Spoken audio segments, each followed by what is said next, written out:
Hello, and welcome to this evening's webinar, Exercise and Physical Activity. This webinar series is brought to you by Can Do Multiple Sclerosis, the National Multiple Sclerosis Society, and the MS Society of Canada. My name is Krista Barnes, Programs Associate for Can Do MS. I will be your moderator this evening. Can Do MS is an innovative provider of lifestyle empowerment programs for people living with MS and their support partners. Through our programs, we empower people to manage their disease and move beyond their MS by adopting active and healthy lifestyle behaviors. Please visit Can Do MS and our website to learn more about our programs, register for upcoming webinars, view archive webinars, and check out our in-person programs, including Can Do program, Take Charge program, and our Jumpstart programs. The mission of the National MS Society is that people affected by MS can live their best lives as we stop MS in its tracks, restore what has been lost, and end MS forever. Explore the Society's programs, services, and resources and connection opportunities at nationalmssociety.org. We will have about 15 minutes at the end of the webinar for questions and answers. If you have a question during the presentation, you can type it in using the Ask a Question box found in your control panel at the top left of your screen. I encourage you all to be part of this interactive discussion. This presentation is being recorded and will be archived on Can Do MS's and the National MS Society's website. For tonight's webinar, we also have some additional resources. Please click the Resources box in the top left corner of your control panel to access your resources for tonight's webinar. Be sure to check out the resources, including an interactive handout for tonight's webinar, exercise routine examples, including examples of flexibility, balance, strength, and cardiovascular routines. You can download a copy of tonight's presentation, as well as our April library article, which provides additional resources on this topic. You will also be able to access these resources in the follow-up email that will be sent out at the end of day tomorrow. Our speakers this evening, welcome ladies, are Anna Cotton, occupational therapist from Colorado, and Courtney Capwell, physical therapist from Rhode Island. To kick things off, I'd like to hand things over to our speakers. Anna, please take it away. Thanks, Krista. Good evening, everyone. We're really excited to get to talk with you all tonight about exercise and MS. Thanks for logging on and joining us live here. My name is Anna Cotton. I'm an occupational therapist from Eagle, Colorado. I live it's a small town in the mountains near Vail, and I live there with my husband and 2 young daughters. And I'm an occupational therapist at Howard Head Sports Medicine. And I thought I'd take just a quick minute and introduce what occupational therapists are, because oftentimes people don't really know that profession. So I just wanted to give a little background before we jump into our content. OTs, or occupational therapists, work in a variety of settings, whether it be hospitals or inpatient or outpatient rehab settings, even home health and outlying facilities, and work with clients to help make sure that they can do the things they need and want to do on a daily basis, whether that's simple things like dressing, bathing, feeding, complicated things like meal prep, driving, and things like we're going to talk about tonight with exercise. So we can help with ideas of a variety of adaptive methods, or adapting the environment, or just helping rebuild the skills that might be taken away by injury or disease or conditions that aren't planned for. So hopefully you'll get some ideas from our presentation tonight. And I know we, both Courtney and I, feel excited to share this with you and want you to interact with us as much as possible through the chat, asking questions, or through our polling questions.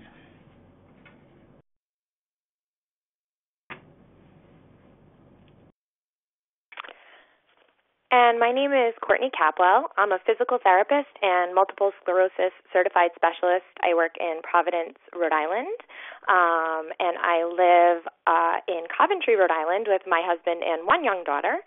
And I'm really excited to be talking about this topic tonight.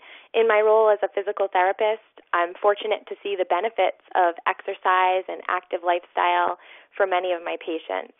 So it's my hope that our conversation tonight provides the information, ideas, and empowerment to fuel your journey into a more active lifestyle so that you too can enjoy the benefits of exercise. As an overview for tonight's presentation, we have some learning objectives. We'll talk specifically about multiple sclerosis symptoms in relation to exercise. We'll discuss common barriers to exercise and provide barrier breakers. And we'll discuss guidelines and options to create a well-balanced exercise program and to incorporate exercise into your daily life. And all throughout, you'll have the opportunity to develop a personalized strategy to really take a look at your own habits and current barriers as they relate to exercise.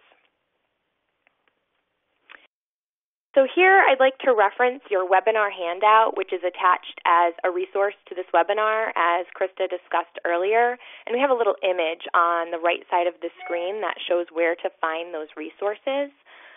And I'd like to encourage you to print out this handout. It's our vision that you'll follow along during the presentation and fill out your sheet with your reasons to exercise, your motivation, what exercise you're already doing, what's missing from your routine, what you'd like to add, current barriers, and either barrier breakers that maybe you glean from this presentation or others that you already know to be effective for you. And the sheet will allow you to personalize the information in tonight's presentation so you can leave the webinar with some real concrete ideas and plans. And then we'll encourage you to choose a few ideas to incorporate into your life after the webinar is complete. And just keep in mind that small changes can be really impactful and they can make a big difference. So let's start by talking about exercise and physical activity. Many times the words exercise and physical activity are used synonymously, but there is actually a difference. So I took some definitions from the American College of Exercise, and here they are. Physical activity is movement carried out by the muscles that requires energy. So basically, any movement or physical movement is considered physical activity. Exercise, on the other hand, is planned, structured, repetitive, and intentional movement, and it's intended to improve or maintain physical fitness. So all exercise is physical activity, but not all physical activity is exercise. It is true that it's important to lead a physically active lifestyle for many reasons. A big one would be to avoid a sedentary lifestyle. And so we're definitely in support of that. But the benefits that we'll be talking about tonight are benefits of the intentional type of exercise, as in the definition of exercise. And it's generally well known that exercise is an important part of a healthy, well-balanced lifestyle for all of us. There have been studies done specific to people with MS that show not only is an appropriate exercise program safe, but it's also beneficial.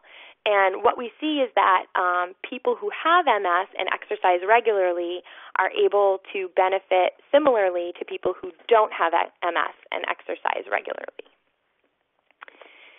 Regular exercise provides a laundry list of benefits, and you can see them on this slide. Now, when I say regular exercise, I'm talking about exercise as a lifestyle. So every week you're exercising, maybe 3 to 5 exercise sessions a week. I'll break down our guidelines for how much and which type of exercise to do later on in the presentation. But when we're talking about the benefits of exercise, we're talking about regular exercise, something that you're consistent with. Just to highlight a few from this slide: improved strength, decreased fatigue, improved mood and mood stabilization over time, improved cognitive functioning, improved overall quality of life, and the list really does go on. And I've heard it said before that if exercise were a pill, we would all be taking that pill for the benefits that you're seeing in front of you. And I would have to agree with that sentiment. So as I mentioned earlier, exercise has been well studied in the MS population and proven to be safe and effective. We didn't always know exercise was safe and effective. And in fact, until recently, it wasn't suggested as frequently for people who have MS by doctors and other healthcare professionals. But now there's really the research behind us, so we're seeing that shift, and more people are realizing how beneficial exercise truly is. So here I've listed some resources. Your healthcare team can help personalize information about exercise as pertains to your individual case. The National Multiple Sclerosis Society, they provide a wealth of information about exercise and all other things to do with MS, both online and at in-person programs, and they also fuel quite a bit of the research on exercise in MS, so kudos to them. Can Do MS, of course. They provide some really amazing programs in person. They have a fantastic webinar series that this webinar is a part of, and a lot of other programs. So check out the website if you haven't fully explored. And then local YMCA or community groups, which can really be a great social outlet, and they often have options for exercise, whether that's group or individual. So why exercise? And this is what we'll be talking about for the next few slides. And there are many reasons to exercise, as shown by all of the benefits that we listed on an earlier slide, but let's hone in on this list: muscular strength, aerobic capacity, walking performance, fatigue, depression, quality of life, and brain health. And this list has been studied and proven specific in people with MS. So we'll go through each of them and kind of talk about the benefits a little bit more in depth. Starting with muscular strength. So research has shown that regular exercise, specifically resistance exercise, and you can see an example of resistance exercise in the picture on this slide, has been shown to improve the strength or force production of muscles for people with MS. So what that means is when you perform resistance exercise, you benefit through stronger muscles.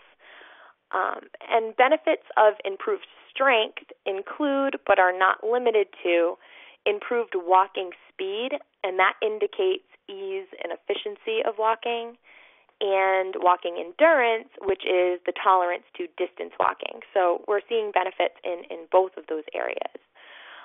Improved independence, improved gait pattern, and often we see a normalization of the gait cycle, improved immune system function, improved respiration, decreased fatigue, which we'll get into on its own slide, and decreased disability.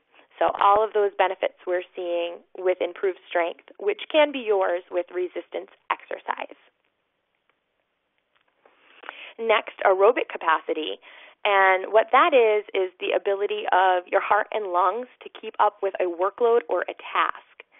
So research has shown that low to moderate intensity cardiovascular exercise is both well tolerated and safe for people with MS. Now, if you're wondering, how do you determine what is low to moderate intensity cardiovascular exercise, we're going to talk about determining intensity of exercise later on in the presentation, so stay tuned. That question will be answered. But the benefits seen with aerobic activity include anti-fatiguing effects, which I know is a big one for folks, mood stability, and antidepressant effects, and improved overall cardiovascular function, so that's an improvement in the function of your heart and lungs. And next up is walking performance. So just to talk about walking for a second, it's really a complex task. It requires lower extremity strength and cardiovascular health, balance, and coordination. So it requires each of these components individually, certainly, but it also requires an integration of all of those. So a lot of communication within the body. And then additional to that, you use inputs from your vision, from your sensory systems, the vestibular system, especially when you're walking in a busy setting or when you're multitasking, if you're walking down the street with a friend and holding a conversation, if you're crossing a street and having to look both ways. There are a million examples of how complicated walking is and can be. Improved physical fitness and strength, which are both results of regular exercise, have been shown to improve the gait cycle, to normalize the gait pattern, and improve the efficiency of gait. So basically, how much work it's taking for you to walk. And with these benefits to the gait cycle that we're seeing for people who exercise regularly, falls are less likely to occur. So in addition to, improved ease and efficiency and just better walking, we're also seeing decreased falls.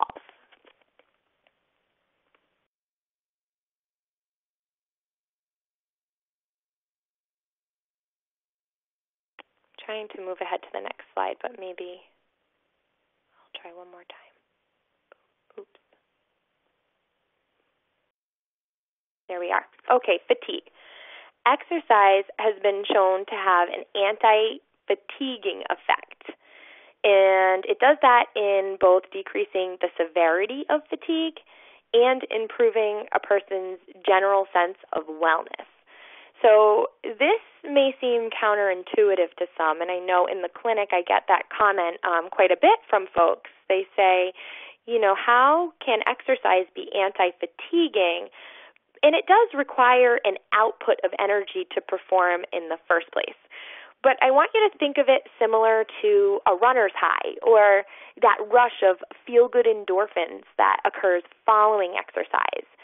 The anti-fatiguing effect occurs following the effort of exercise.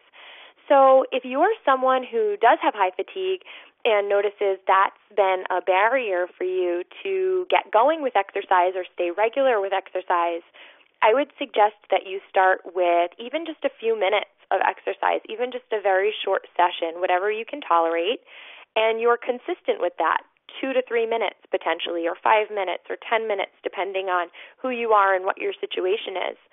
And then stay consistent with that, and as you're feeling able, you can add a minute or two here whenever you feel like you can, and then you can start seeing some of those anti-fatiguing effects, and then your program should pick up speed from there. And next up is depression. So depression is a really prevalent topic in the general population, but we know that it's even more so in people who have MS. So when studied in the general population, it was shown that people who exercise regularly, and in this particular research study, it was defined as 3 to 5 days per week, demonstrate decreased rates of depression and stress, and they also enjoy improved overall mood, self-esteem, and sleep quality.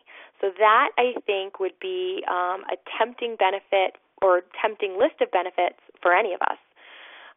And we also know that exercise may decrease symptoms of depression. That's specifically aerobic exercise or resistive exercise. And exercise may help people feel less depressed over time throughout the life cycle. So this points at mood stabilization, which I kind of referred to on one of those early slides. But it's important to understand that while exercise does show promise in reducing depressive symptoms, and it truly does, it should not be used in place of medications or talk therapy or other prescribed modalities. You want to use it as an additive, not a replacement. And I'd also like to mention here that depression in people with MS is underreported, but it's very treatable. So I would urge anyone experiencing symptoms of depression to please verbalize your experience with your healthcare team and get some of that treatment that we know is so effective and can make a big difference. And depression itself can actually be a barrier to exercise because depression can drain your motivation and your energy levels. So sometimes if depression is one of your biggest barriers and you address it head on, you will then see it becomes more easy or realistic for you to get going with a regular exercise program. And quality of life. So this is going to be a big statement to say, but overall quality of life is improved with regular exercise.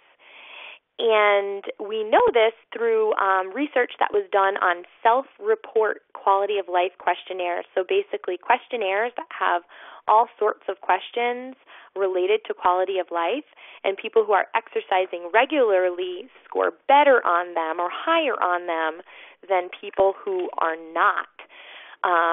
So, why is that? Well, a few areas that may contribute are improved mood, improved physical function, improved independence, decreased falls, and certainly those may improve quality of life, and you might say that they probably would improve quality of life, but when you refer back to the benefits that exercise provides, all the things we've been talking about so far, any of those could really improve quality of life.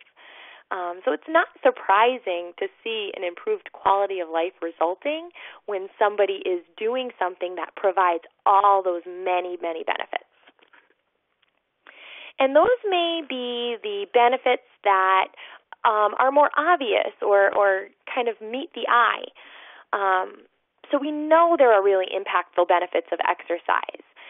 And all the areas that we discussed allow significant gains, long-term attenuation of disability, and promotion of independence.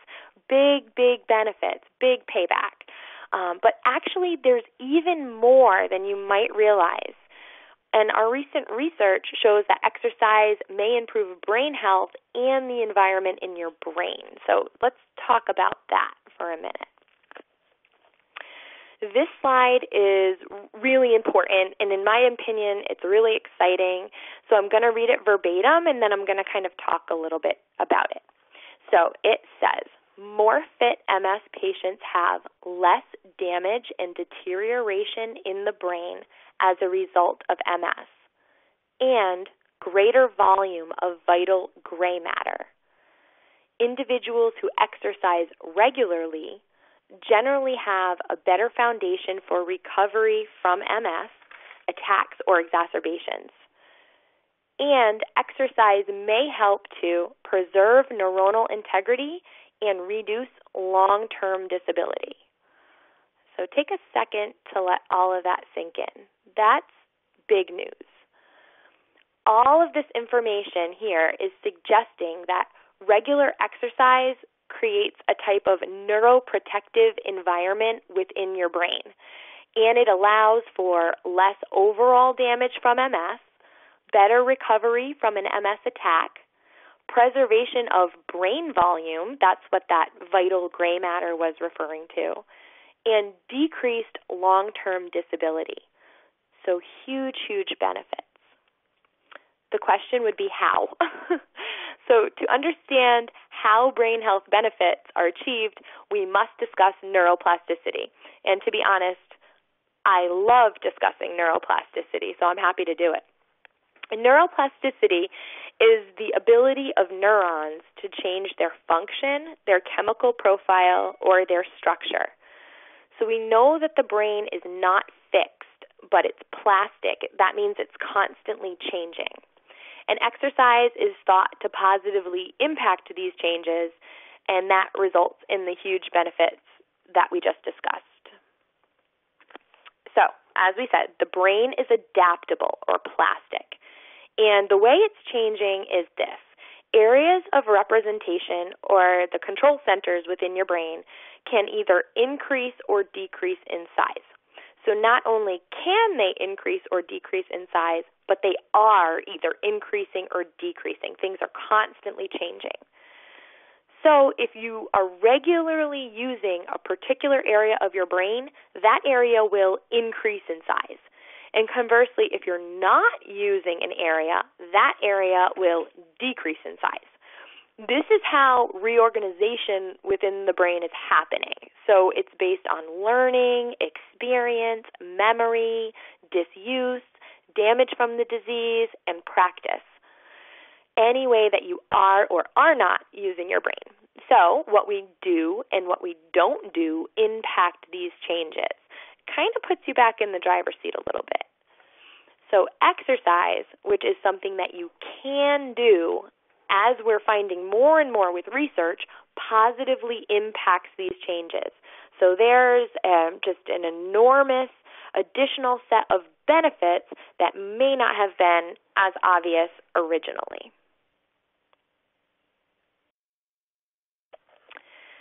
So now that everyone is thoroughly convinced that exercise is an important habit to either continue or initiate, here are just a few specifics that I kind of wanted to throw in. Any exercise program that you start with must be appropriate to your ability level, and it can always be adjusted as needed. So start where you are, build when you can, and make changes as you feel are appropriate. I want to put in a little plug here for physical therapists. I think that they're wonderful to kind of guide you along this process, specifically those who have experience working with people with MS. They can design programs for you. They can supervise them. They can help to revise them as needed. They can help you get creative with exercise if there's something that you did decades ago and you'd like to get back into, or something that you've never tried and you want to get going with. They can really help you get creative and find ways to get involved in the ways that you'd prefer to get involved. And, of course, it's always best practice to discuss any new exercise program with your physician prior to initiating for their clearance. Thanks, Courtney. That was awesome. I want to direct you all to your handout, the exercise and physical activity handout that we provided you, and you saw the links earlier on and how to download. If you haven't been able to get that in front of you, no worries. Just grab a piece of paper, and we're hoping that by the end of this program, you'll be able to have some written ideas and structure for moving forward to implement some of these tips and tricks that we're going to discuss with you tonight. So on the top of that handout, you'll see the first box says My Reason to Exercise. And that's what I want to talk about right now is before we get into all the barriers that might prevent you from exercising or make it more difficult, I want to start with first the idea of why we exercise. And I think Courtney just gave us a multitude of reasons of why that exercise could be so great for people with MS and just the general population as well. But in order to really get over that barrier of lack of motivation or difficulty motivating to exercise, these reasons need to be really personal. So I just invite you right now to think about in your life, what is the reason why you want to exercise? And thinking of big picture here, is it maybe you have a goal of doing one of the National MS Society bike or run or walk activities, and you want to ramp up your activity to support you in doing that. Maybe you have a certain activity you love, maybe golfing or biking or hiking or something that you want to get more fit and able to support you doing that activity. Or maybe it's something as simple as you just want to be able to be fit enough to play with your children and your grandchildren and make getting on and off the floor easier and moving at the pace of young children more realistic for you. So think about what that might be, and then write those down so that you kind of have that in mind as we're going through tonight's program.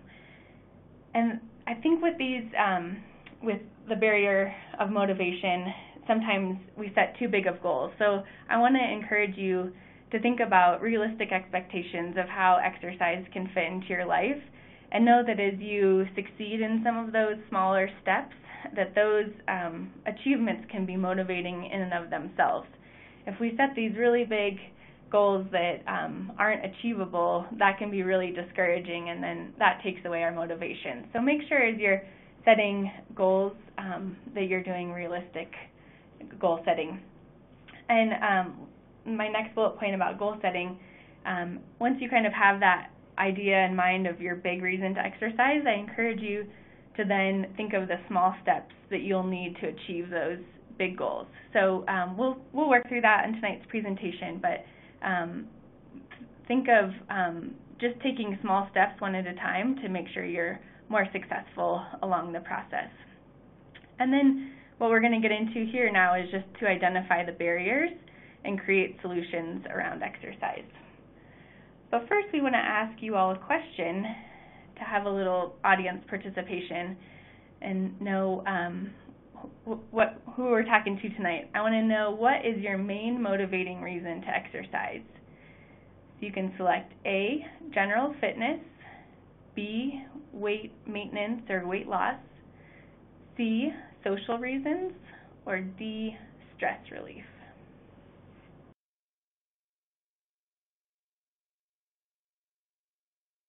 I'll give you a minute to answer that.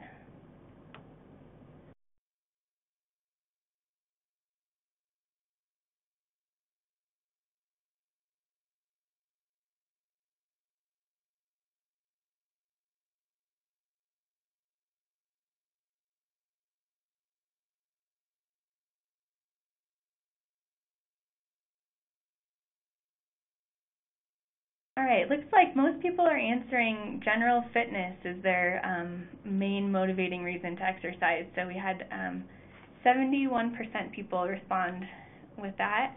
The second highest was weight maintenance at 20%. That's great. Thanks everyone for answering. So we'll move into some of the barriers to exercise. First, starting with MS symptoms.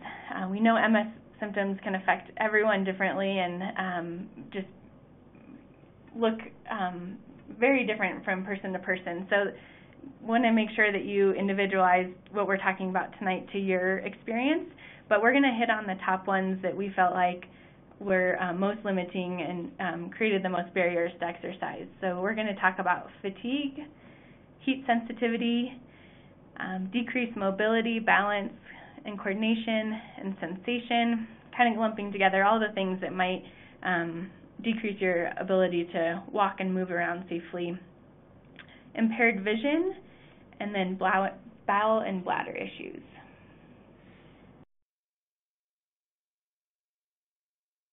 So our next polling question for you is, what MS symptoms most limits your ability to exercise? And from that list, A, fatigue, B, heat and cold sensitivity, C, mobility restrictions. That can kind of include any of those balance, coordination, loss of sensation, those types of things. D, impaired vision, or E, bowel and bladder issues. If you go ahead and select one of those, we can see what the results are.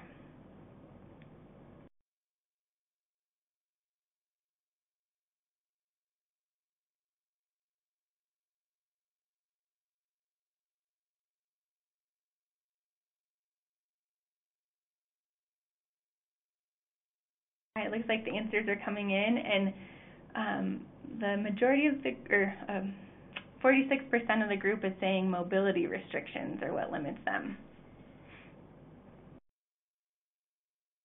And secondly would be fatigue, with about 38% of the group. Great, so we're going to get into that and hopefully provide you with some solutions tonight.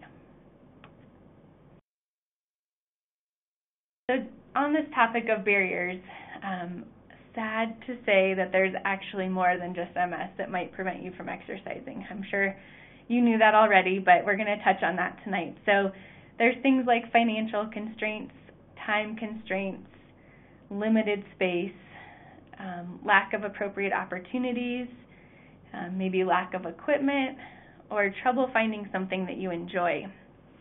So we're going to go through these barriers, and you can look at your handout and start to list some of those barriers. You'll jump down to the bottom part, or if you're just writing on paper, maybe just write some of these down that seem to be resonate with you, that you feel like would be areas to create some goals around so that you can create solutions to those barriers.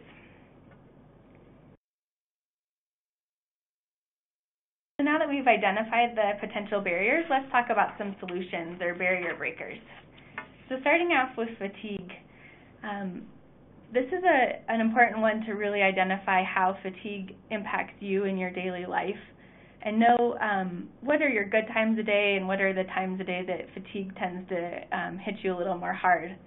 And then identifying those good times a day and how you can fit exercise into those times. So maybe it's earlier in the morning your energy is a little bit better, and so that might be the time of day that you want to strive to fit in some intentional exercise so that you're using that energy that you have and not trying to set yourself up for defeat if you're trying to exercise at the time of day when you know you feel a little bit more sluggish or just that fatigue hits you a little more hard. And as Courtney identified, fatigue kind of is on both sides of exercise. It can be a barrier, but it also in and of itself exercise is a barrier breaker for fatigue. So maybe if you do find yourself exercising at those times a day that you have higher energy, you'll find that you won't have as much of that fatigue hit you at those other times a day because your body will be benefiting from the effects of the exercise to beat that fatigue. The other idea I want to present is exercising just the right amount. And I have that in quotes because that's going to be different for everyone. And I know that it's tempting to want to know a catch-all answer of how much is the right amount of exercise. And this takes playing around with a little bit for you individually. So I invite you to do some exercise. You'll get some ideas tonight of what that might be. And then just evaluate the next day or later in that day how you feel. If you feel good and energized, you know you probably hit that just the right amount. But if you feel very weak and tired and just kind of like you really overdid it, you know you probably did. And so evaluate how much did I do and what kind of activity did I do and how can I scale that back to reach that more just the right amount. A good way of doing this is breaking up your daily exercise into smaller sessions. So if you have a goal of exercising 30 minutes a day, maybe you break that up into 3 10-minute intentional sessions, and that can kind of prevent that large amount of fatigue from setting in and just get you through those smaller sessions and make your energy last longer throughout the day. And then I like to talk about this 10-minute rule, and that 10-minute can be variable to each person, but the whole concept of it is if you feel tired, you feel fatigued, you feel like you just can't do what you had planned that day for exercise, I invite you just to start it and give yourself the permission to stop after 10 minutes, or maybe for you it's after 5 minutes or whatever it might be. But get yourself started in the process of the exercise, knowing that you have that out if you just don't have the energy to sustain you through that workout program. But the usual thing is our mind is more of our barrier than our actual energy. And once we get started in that activity, in that exercise, I think you'll probably continue with it past that 10 minutes or that 5 minutes or whatever time you set for yourself. So just the process of getting started with it and creating that regular routine can kind of break through that fatigue as well.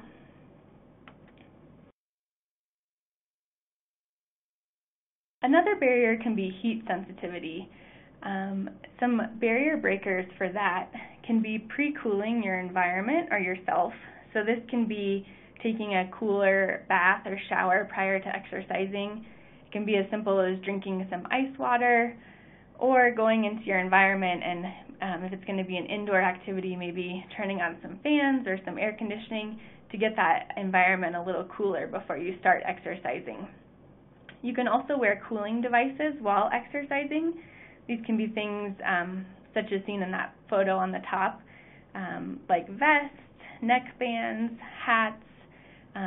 There's a lot of options out there, and there's actually a lot of programs too that offer these.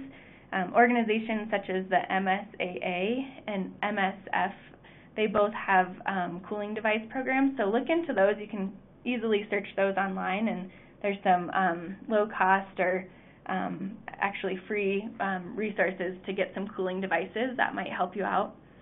And just know that sometimes these cooling devices can add extra weight to your body, so just be prepared for that and choose the right option to help make sure you're still safely exercising and not overdoing it with that added weight.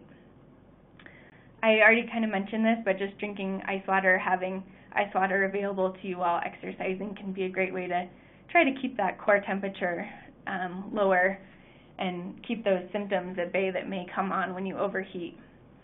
Using fans in your environment if you're working out indoors, or if you're working out outdoors, making sure you're doing so at a time of day that it's cooler.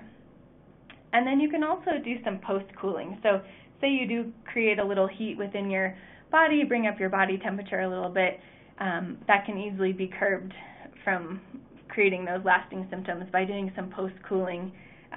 Same ideas as presented before. Maybe you're taking a cooler shower or bath after you exercise and planning that into your routine. Or maybe you're making sure you can get into an environment that's cooler, maybe has air conditioning, or maybe it's in your car and you can turn on your air conditioning so that you can bring that core temperature back down.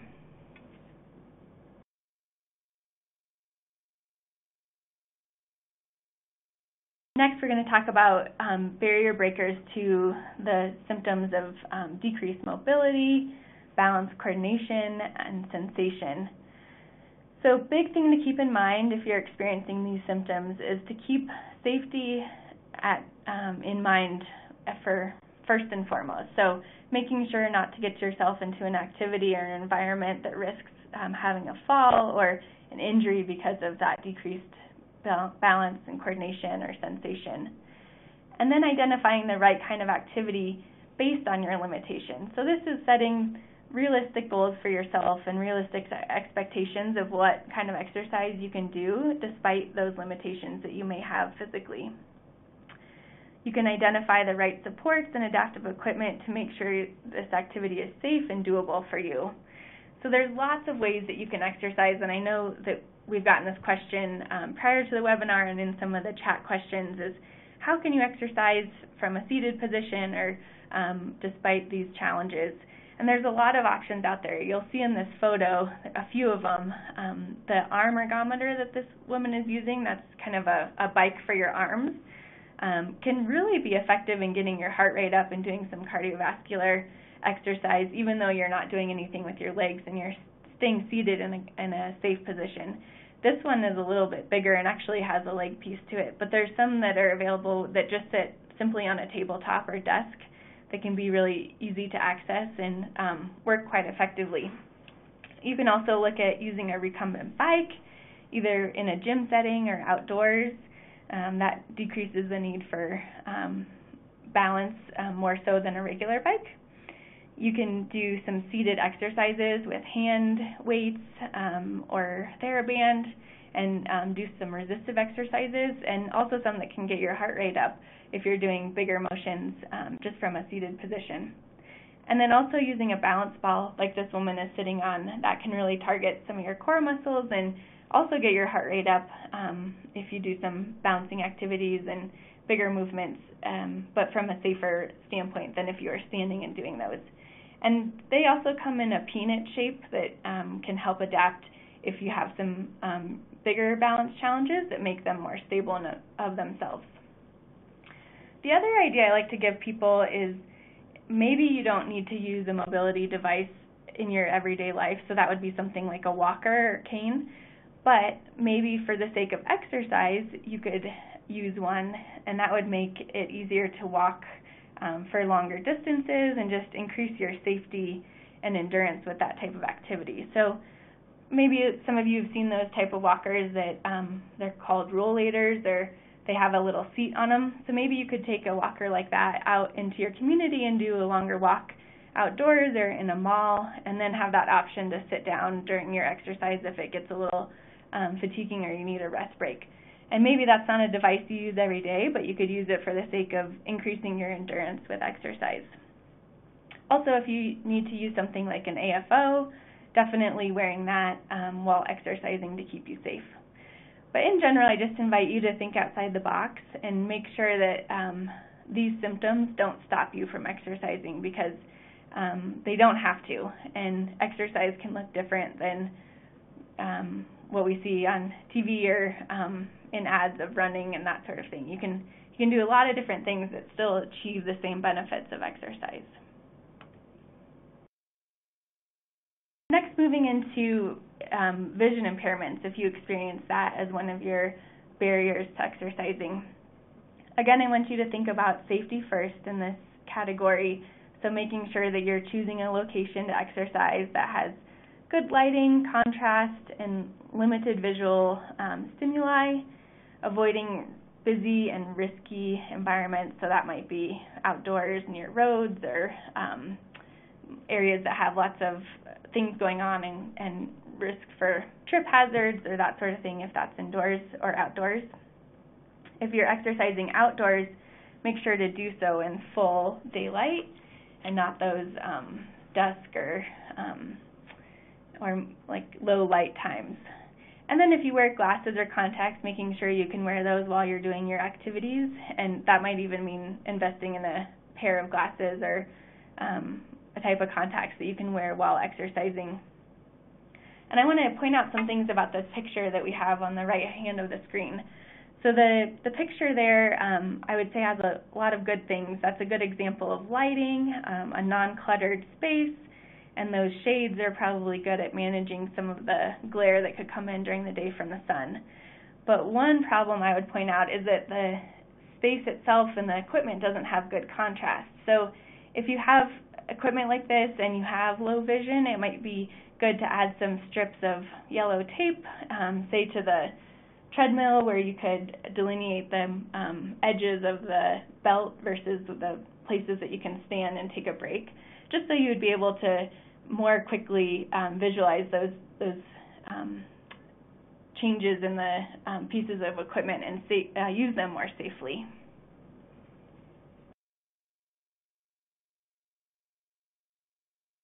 The last MS symptom we're going to talk about tonight, and some ideas for barrier breakers, is bladder and bowel issues. So this is another area that I think can be an opportunity for you to evaluate your specific needs and know your specific patterns with this one, because this can be so varied of the way it's experienced across the population of people with MS. Really take stock of how your body works, know your timing, know what creates more challenges in this area and what helps control those challenges. And then as you think about exercise associated to this, creating solutions like exercising close to a restroom. So this might be choosing an environment that's in your home to exercise, or in a gym where you can easily access a restroom, or an outdoor setting that has lots of restrooms readily available. Avoid bladder irritants prior to exercise. So this is things, could be different for everyone, but some common ones are carbonated beverages, caffeinated beverages, chocolate, things like that. So if you know you're going to exercise and kind of have that planned into your day, maybe you hold off on those things that you know might irritate your bladder and cause some more likely to have some incontinence. And that leads into avoiding activities themselves during exercise that cause incontinence. That might be running or jumping activities. And just know that your body might not be able to tolerate those with exercise, so planning around that and choosing some different types of exercise. If you are limiting your fluids prior to exercise because of the risk of incontinence, I would encourage you to make sure you plan into your day how to replenish those fluids after you exercise, and plan accordingly to be near a restroom so that you can use that after those times of exercise. And this is one I just really encourage you to speak with your healthcare team about if you're having bladder and bowel issues. There's so many options to make sure that these symptoms limit your life as little as possible. So you can talk to your primary care doctor, you can talk to a urologist. There's also pelvic health physical therapists, or sometimes they're named women's health physical therapists, but they do work with women and men to help give specific exercises to retrain the bladder and bowel muscles and systems to help create some more regularity and decrease the amount that's impacting your life. There's also a webinar that Can Do MS did in February on this topic that has a lot more ideas, so tune into that.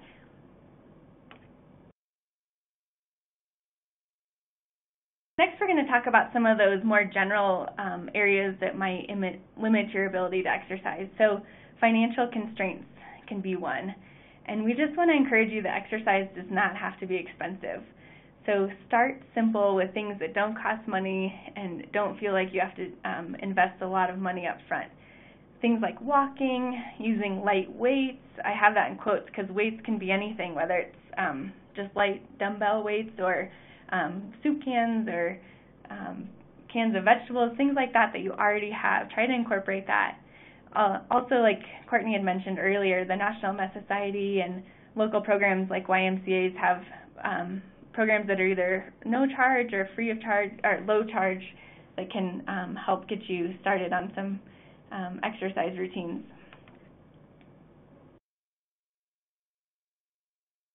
Time constraints can be a huge area that people feel limited with exercise, and in our daily life I think we all feel pressed from all angles and feel like we don't have time for anything, so trying to find time to exercise on a regular basis can seem impossible. And I just invite you to think about exercise differently. I think Courtney gave us a lot of reasons why exercise should be incorporated into our lives and how specifically for people with MS it can make a big difference. So just encourage you that you can make time for things that you prioritize in your life.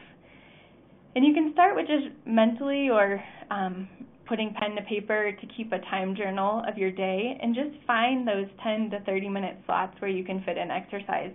And this may mean getting up a little bit earlier in the morning or cutting down social time over your lunch hour and fitting in exercise then. So it's not going to come without costs or without trade-offs, but I encourage you to try to find those times where you can fit it in a realistic way and then commit to it. With this, you want to plan for the unexpected because things always come up, so make sure your plan is fluid and allows for a little variability. And then stick to your plan. A good way to do that is to communicate your plan with your family, friends, coworkers, asking them for help and accountability when it comes to your plan to exercise. The next barrier we're going to talk about is when you feel like you have limited space. And I would just encourage you that you don't have to have a home gym or a fancy workout equipment, access to that through another gym or another place, that you can really get creative and make some spaces for exercise in your home or work that have dual purposes. You can see the pictures here. The one on the right-hand side is somebody exercising next to their desk. So maybe you have an area in your office or home office where you can stash some small equipment. I think there's some kettlebells, yoga mat, things like that, where you can just whip those out when you have those little breaks in your day and do some stretching or some strengthening exercises or maybe even some little cardio workouts right next to your desk.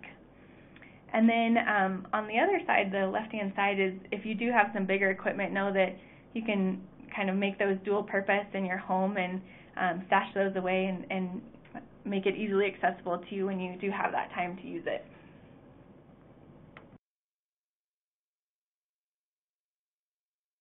Another area people find difficulty with is knowing what appropriate opportunities exist for them and can be realistic. So I know a lot of times we see the exercise has to happen in big fancy gyms or maybe CrossFit areas or things like that where you think, oh, that's not the right opportunity for me, then I don't know what it is I can join in on. And I would just encourage you again to reach out to your local National MS Society chapter. A lot of times they run some wellness and exercise programs for people with MS specifically that would be at a level that would be safe to join in on and get some benefit from really easily. You can also look to other non-MS specific places, but that might have a little more tailored exercise to a population such as senior centers or community centers. And then I encourage you to think about what groups you're a part of already that you can incorporate exercise into. If you have a group of friends you meet with that maybe would all be interested in exercising together, that can be really motivating and create some camaraderie as you begin your journey with exercise.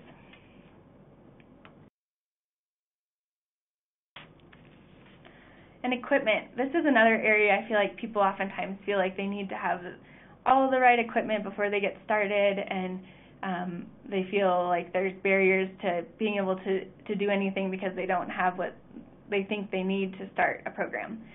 And I always tell people that you should start your program first and start building that habit of exercise into your day, and then once that's established, invest in equipment that might help you along the way. Because the last thing you want to do is invest a lot of money and time getting equipment or things that then you end up not using because you don't enjoy or you can't make the time or space for it. So I encourage you to start moving, start doing things. We're going to give you, hopefully you've had some ideas already, but some more ideas of just low cost, low prep ways to start exercising. And then once you build those routines, then start to slowly build up and invest in equipment. Like I said earlier, you can use items in your house like soup cans or just items that have a little weight to them as your hand weights and not need to buy anything else. If you're working with a physical therapist, they can give you TheraBand, which is a great option for doing some resistance training without a lot of investment. And then as far as programs go, there's always DVDs and things like that you can rent from the library, see if you like it before you buy something. And then there's lots of free trials for online programs that you can access easily and see if you like it before, again, investing that money or time or equipment into something that you might not enjoy.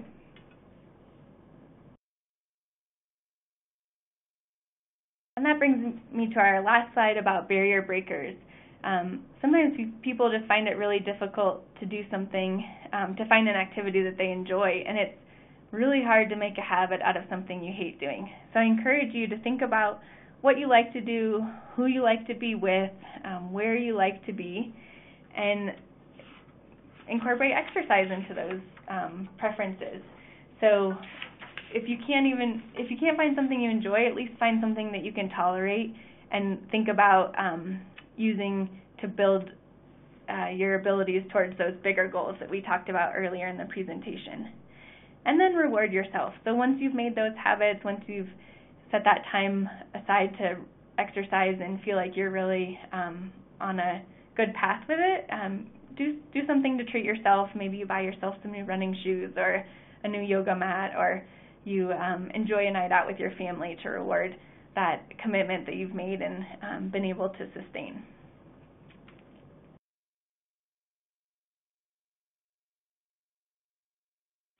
Thanks, Anna. Really great ideas, really practical ideas. So hopefully people gain a lot of benefit from those. In the next grouping of slides, we'll go through our dealing with designing a well-balanced exercise program. Referring back to the resources that come along with this program, there are 4 sheets that go along with the 4 categories here: flexibility, balance, strength, and cardiovascular activity.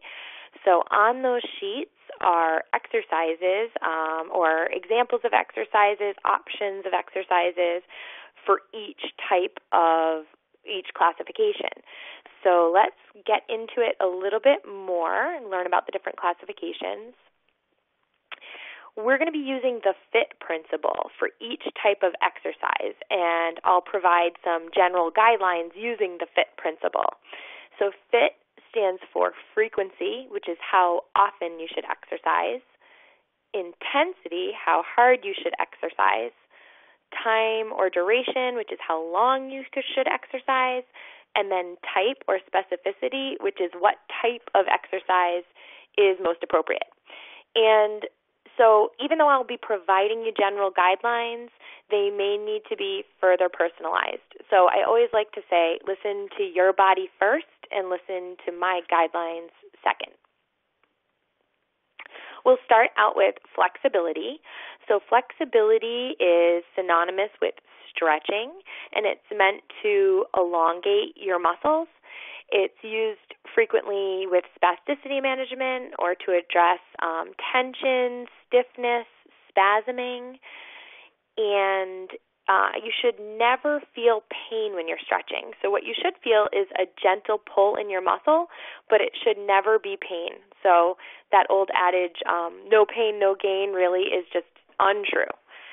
The FITT Principal for flexibility, we would suggest daily stretching with 2 or 3 repetitions of each stretch, and we would suggest a stretch for each major muscle group. When you're stretching, you want to hold a solid 30 to 60 seconds, and I always say either watch a clock or set the timer on your cell phone, because really 30 seconds is a lot longer than you think it is when you're holding a stretch. Also, when you're holding a stretch, make sure to hold a steady hold versus a bouncing or ballistic movement, which can actually be harmful to the muscles. And then the type of stretching, there are many options. So you could stretch individually without any equipment. You could stretch with a partner or someone else helping to hold you into a position to achieve a stretch. You could use equipment like yoga straps or yoga blocks. Or you could do a class such as a yoga class.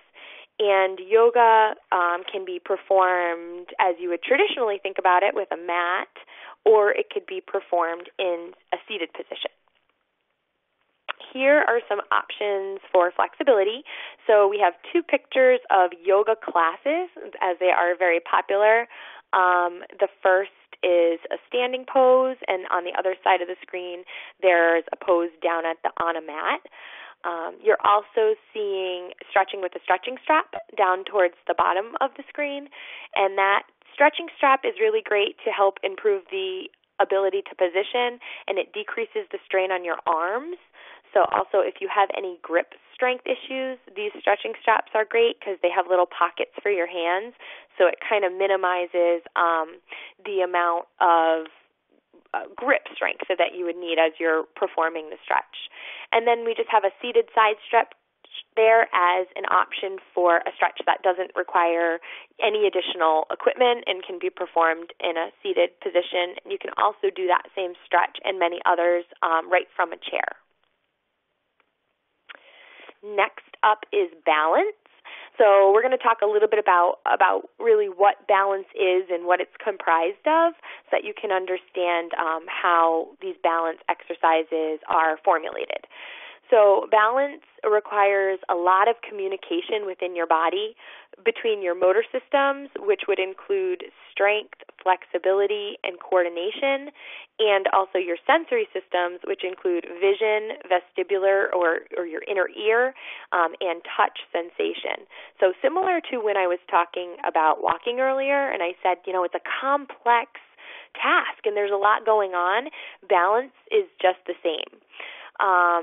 Balance improves with strong, flexible muscles, so, pulling in these other classifications of flexibility or stretching and strengthening, kind of as you have a well-balanced program, you can see each area kind of improving individually and with the other areas. And with balance, we provide some training to the sensory systems to address those areas. So there's sort of this misconception that balance is not trainable or treatable, and I just want to say, that's incorrect. It certainly is, and it's worth addressing. So if you're someone who is having big balance issues or you find balance to be a barrier, I would highly suggest that you perform balance exercises, but I would suggest that you start out with a physical therapist who can kind of look at all of these systems and point you towards, what's best personally for you or what will be most impactful and helpful personally for you.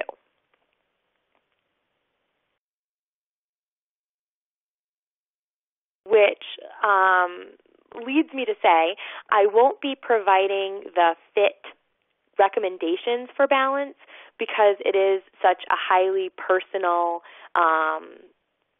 type of exercise, and the guidelines that are appropriate for one person might be completely inappropriate for someone else. So I'm not going to give kind of blanket guidelines here, but what I will say, and this kind of is going to echo some of what Anna had said earlier, is that safety during performance of balance has got to be the top priority. And challenging your balance beyond the safe performance is never suggested, so there's really not benefit in that. But in order to challenge your balance, you would balance while working a particular component of either your motor or sensory system. So you want to challenge kind of one of those areas at a time. So, for example, to minimize your visual system, you could balance with your eyes closed, and that would provide a challenge. Or to challenge your sensory system, you could balance on a foam surface or another kind of unstable surface. And to challenge your vestibular system, you could balance with head turns. That would be one example. So here we have some options of different balance exercises. So we see a woman sitting on a exercise ball or a physio ball, which in itself is balance exercise, but you could also add reaching in various directions. You could add eyes closed. You could add head turns to that. We're seeing a man standing on a pillow. You could also stand on a foam mat, and that's to challenge the sensory system. And then we're seeing someone standing just on one leg, which in itself is a balance exercise and something that can be done, just individually at home. But that also could very well be part of a yoga class or a Tai Chi class. Both of those practices really do have balance kind of woven all throughout. And next we're into cardiovascular activity, which is the form of exercise that raises your heart rate and respiration rate. So a lot of times when people say exercise, they are meaning cardiovascular exercise. It's the exercise that's really getting your heart pumping. It's also called endurance exercise or aerobic exercise, so all of those terms really are meaning the same thing. The FITT guidelines for cardiovascular activity are here on the slide. So we suggest performing 3 to 4 sessions per week at minimum. So really 3 to 4 or more would be wonderful. The intensity, to determine intensity, we talk about the rating of perceived exertion scale, and we're going to go through that on the next slide, but just keep in mind that our guidelines are that we're looking for a score of 3 through 5, and we'll get back to that next.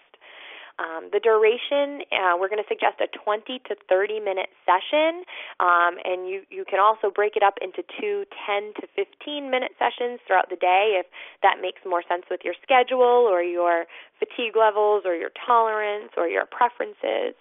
And then there are many different types of cardiovascular activity. Like I said, it's really anything that gets your blood pumping and your heart rate increased.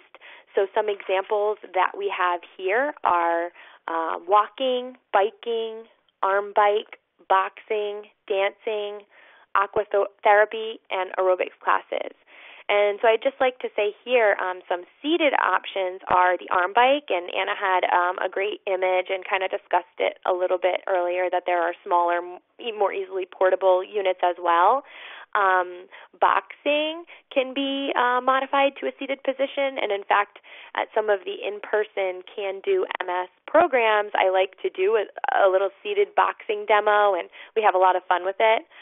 Dancing can be modified to a seated position, and there are seated aerobics classes if you look around at community centers, sometimes senior centers. So it's a matter of getting a little more creative sometimes, or looking up, seated YouTube videos or seated exercise DVDs to kind of get the seated cardiovascular activity as part of your routine.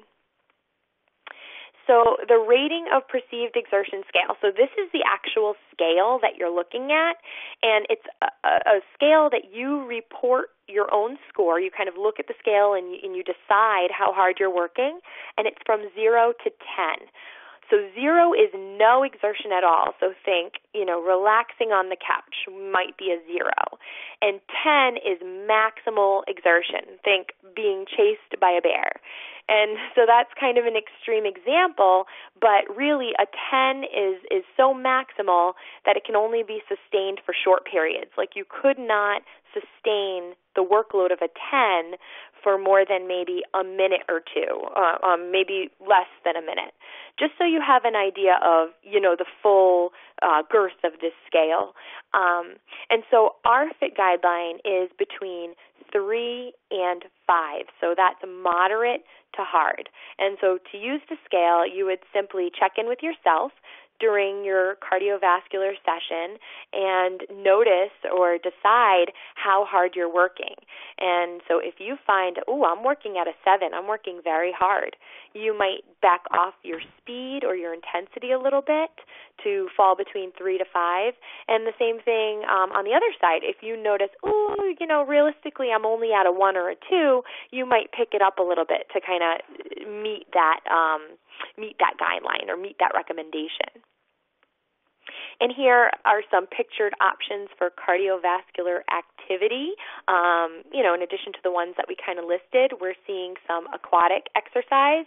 This looks like a group class, which is great, but you can also, certainly exercise in a pool, do some swimming or some water walking or water jogging individually, a step aerobics class, and a recumbent bike. And so lastly, strength.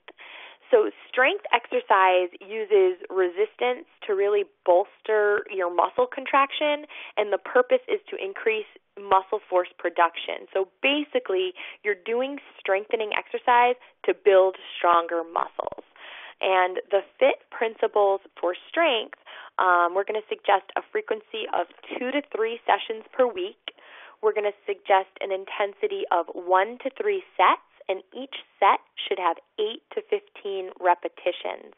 So as you're working through strength, you want to first progress your repetitions.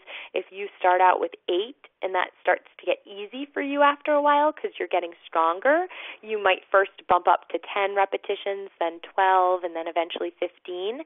And once that's easy, then you would add more resistance. So we're really focusing on getting our repetitions up first, then we would add in more resistance. We're going to suggest 20 to 30-minute sessions. So that can be done all in one session, or you can do 2 or 3 10-minute sessions throughout the day, whatever works best for you. And we're going to suggest that you emphasize the larger muscles and functional movements. So functional movements could be sitting to standing or squatting or stepping up, things that you would do in real life. You can use free weights, resistance bands, or TheraBands. Anna also kind of referenced those earlier. Your own body resistance machines if you belong to a gym or another place that you have access to those. And we have some pictured options here. So you're seeing using TheraBands, which come in a variety of colors and resistances. So typically different colors denote different resistances. So you can progress as you're getting stronger. We're seeing the use of free weights. You can also use ankle weights or wrist weights, which again are a good option if grip strength is an issue. And then we're seeing a body weight exercise. That woman is doing a plank, which in my opinion is the most superior core strengthening exercise. But certainly squats or push-ups would also fall into this category. So that's it for creating the exercise routine, but I encourage you to look at the resource page and kind of check out some of the options given there just for some ideas.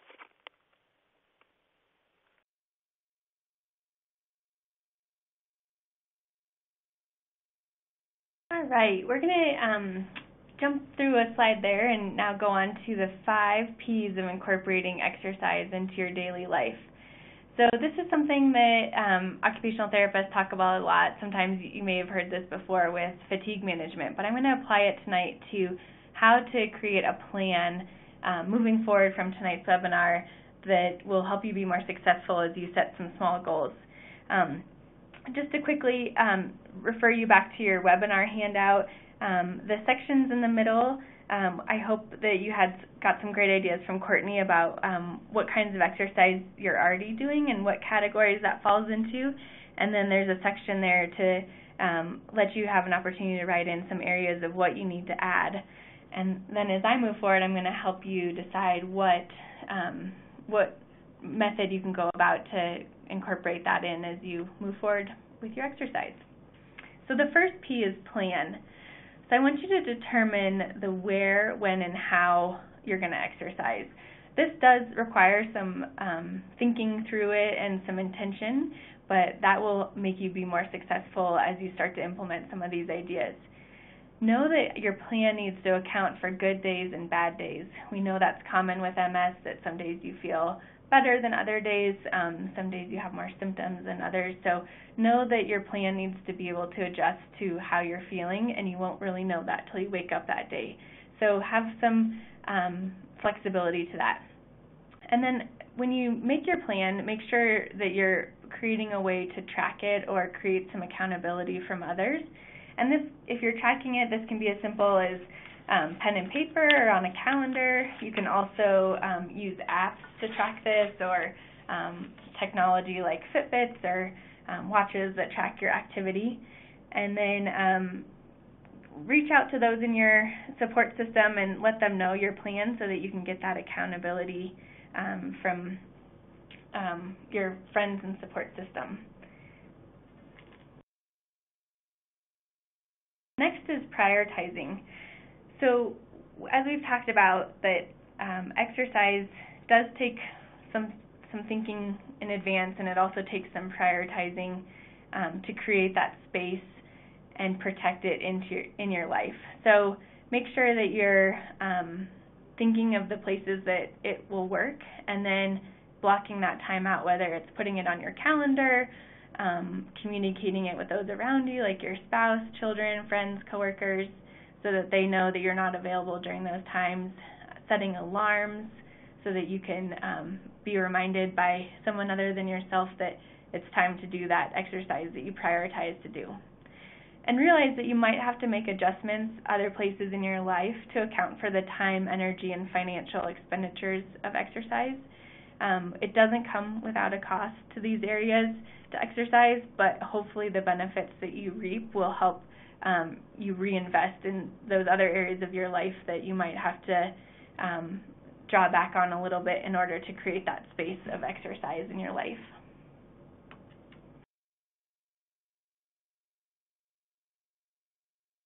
Preparing is the next P we're going to talk about. So this is thinking about what you have, what you've planned out, what you've prioritized, and then preparing it, whether that means setting out or packing clothes in advance. I even knew someone that would sleep in her exercise clothes so that when she woke up in the morning, she was just that one step closer to being able to do her exercise first thing in the morning. And that also motivated her, because if she did not exercise, if she overslept, that was a very sad thing to have to take off her exercise clothes and know that she didn't do that thing that she had planned to do. So that worked for her. You know, you can find different tips and tricks that works for you. You can also prep the environment. As I talked about earlier with creating those dual spaces, maybe you're setting out your yoga mat and exercise equipment in your living room the night before so you can get to that first thing in the morning. Or maybe if you know you want to walk during your lunch break, you're setting your walking shoes out next to your desk so they kind of stare at you all day, and make sure you don't forget that plan to exercise during your lunch break. This again, you want to plan for the unexpected and adapt. So make sure that you're prepared mentally so that you can make those adaptations as the unexpected happens, which it's going to in life. And then mentally prepare yourself by reminding yourself of that big goal or that big intention that you have in mind that can motivate you to exercise, so that you're not foregoing that plan and coming up with a different reason to not exercise, but instead mentally preparing yourself that this is something you want to do and this is something that will benefit you, and committing to it. The next P is pacing. So as we've discussed, every day can be different with MS. So making sure that as you're exercising, you're using subjective measures rather than objective measures.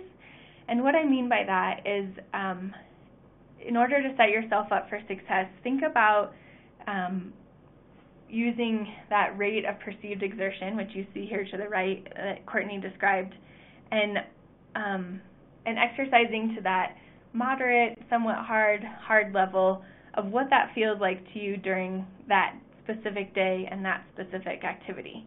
So instead of setting out to say walk 2 miles, instead set out to walk at a moderate pace or a somewhat hard pace and see how far that gets you. Instead of committing yourself to things that you might set up roadblocks or make you feel like a failure if you don't achieve, or on the alternative side may push you too hard so that you then are more fatigued afterwards and don't have that same ability to recover because you pushed yourself a little too hard because you had an objective measure in mind. And then lastly, just be flexible. Sometimes this takes changing our idea of what exercise is. Maybe you had an idea of what it was in your past and you're not able to do that same type of exercise anymore.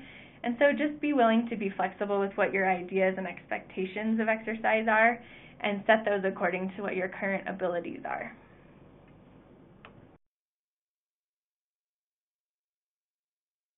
Positioning is the next P we're going to talk about. And this we've covered a few times tonight, but I just want to reiterate that there's a lot of exercise you can do from sitting. So you can do work with weights or resistance exercises. You can use the arm ergometer, that's that seated stationary bike or piece of equipment. You can do a recumbent bike or a balance ball and still get a lot of benefits. The other way to think about positioning is, can you add movement to a part of your daily routine that you're normally sedentary for? So is there a way to sneak in some exercise and gain some benefits when you would normally not be moving? For example, can you do some squats while you're brushing your teeth or microwaving your lunch? Use those few minutes that you might not be moving otherwise. Or can you, at work, change some of your meetings to a walking meeting? Or if you know you want to call a friend, can you maybe do some light walking while you're talking on the phone?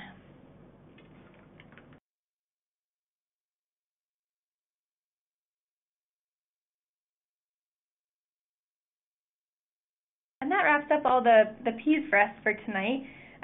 But next we're going to just go over some of the key takeaways from the presentation.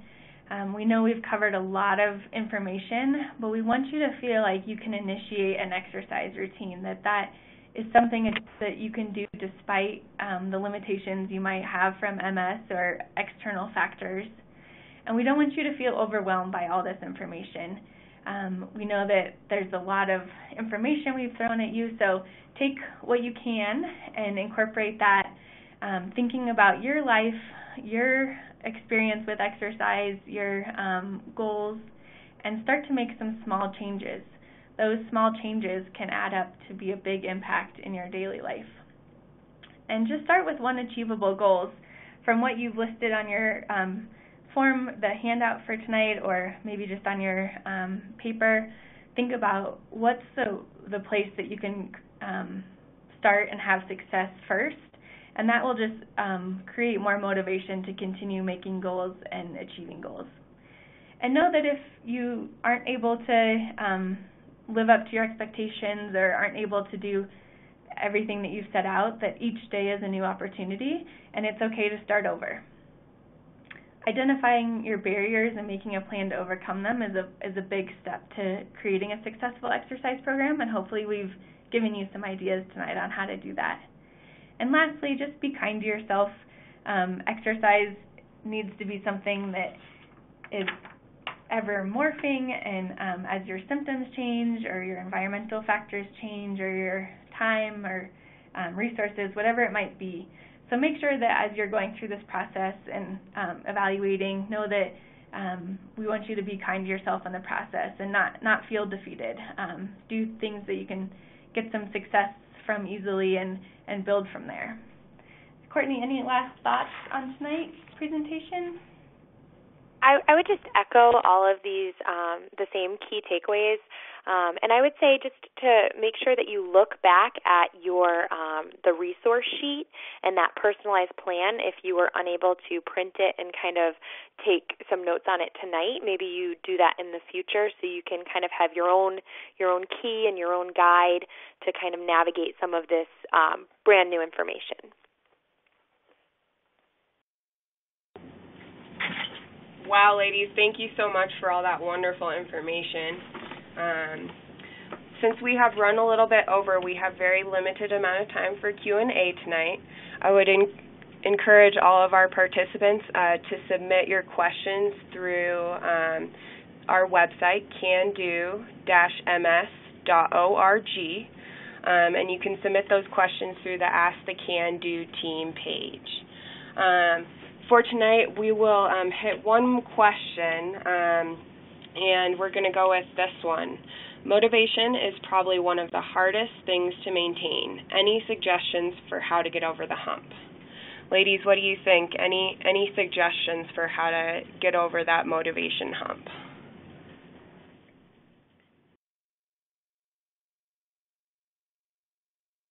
This is Ann. I can start with that.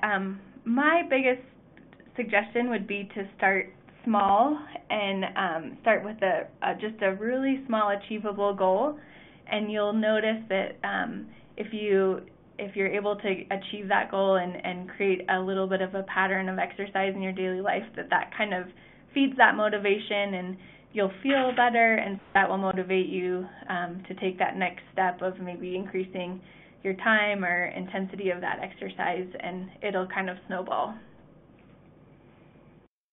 And this is Courtney, and I would say I'm a big fan of goals as well, and I really like written goals. I like journals and goals and kind of writing out, what is it that motivates you? And if you heard something tonight in this presentation that really motivated you and made you think, wow, like that to me is a reason to really get going with exercise.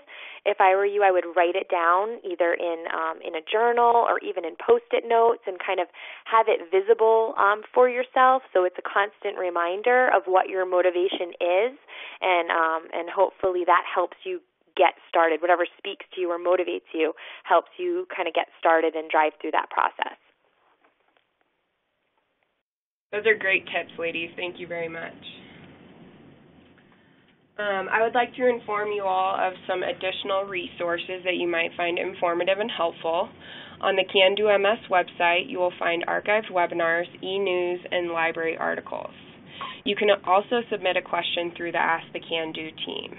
So again, if we did not get to your question during our question and answer tonight, we apologize, and please make sure to submit that question on the website. The National MS Society also has a number of great resources. Please make sure to check out their website as well and their MS Navigator. Their website is nationalmssociety.org. For those participating live tonight, you will also see a survey appear on your computer screen at the end of this webinar. Please take a moment to complete the survey and share your input. Your feedback helps us to continue to improve our webinar series. How can you help Can Do MS continue to provide educational programs at no cost? Join the Kick MS Squad. Kick MS is our newest peer-to-peer fundraising platform, and it's super easy to get started. You can do anything to raise money for programs, just like the one you attended today. Ask for donations instead of gifts for your birthday. Take part in a run or a walk event. Host a barbecue or hold a bake sale. The ideas are endless, and the best part is you'll be helping other families such as yours have free access to our programs. Visit cando-ms.org/kickms to get started. Can Do MS is excited to introduce MS Path to Care, an educational initiative that aims to empower people affected by multiple sclerosis to be active partners in their healthcare experience. This collaborative initiative focuses on the importance of shared decision-making in MS care and encouraging people with MS to work collaboratively with their support partners and their broader healthcare team. We invite you to explore the resources within this initiative by visiting mspasttocare.com. The next presentation in our webinar series will be on Tuesday, May 14th at the same time, 8 p.m. Eastern Time. The topic will cover It Takes a Village When Cognition Shifts Roles. As always, you can register for the webinar series free of charge on the Can Do MS website, cando-ms.org. Thank you so much for joining us tonight and have a great evening. Again, thank you to our speakers, Courtney and Anna.